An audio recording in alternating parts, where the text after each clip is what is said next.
Celui qui a inventé la fibre optique est un génie. On sait tous que la lumière est la chose la plus rapide de l'univers. Like et abonne-toi si tu aimes la science. Alors imagine utiliser cette vitesse pour communiquer. Le problème, la lumière voyage en ligne droite et notre monde, lui, ne l'est pas. La solution, la réflexion totale interne. Voilà comment ça marche. Dirige un laser dans de l'eau. Tu verras de la réflexion et de la réfraction. Mais si tu augmentes l'angle, quelque chose de magique se produit. Toute la lumière est renvoyée en arrière. C'est ce qu'on appelle la réflexion totale interne.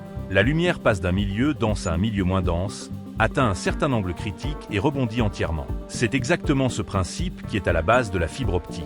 À l'intérieur d'une fibre optique, c'est un filament ultra fin en verre ou en plastique avec un indice de réfraction élevé.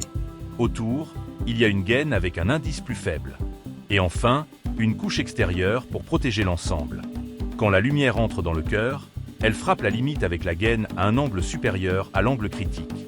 Elle rebondit sans cesse sur les parois, avançant à toute vitesse, sans jamais s'échapper et transporte ainsi des données sur des kilomètres.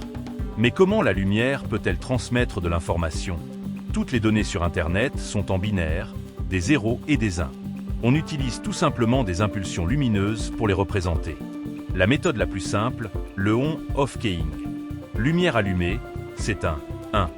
Lumière éteinte, c'est un 0. À l'envoi, des lasers ou des LED transforment les signaux électriques en impulsions lumineuses. Ces impulsions filent à travers la fibre et à l'autre bout, des photodiodes reconvertissent la lumière en signaux électriques. Et c'est comme ça que tu vois ce message s'afficher à l'écran.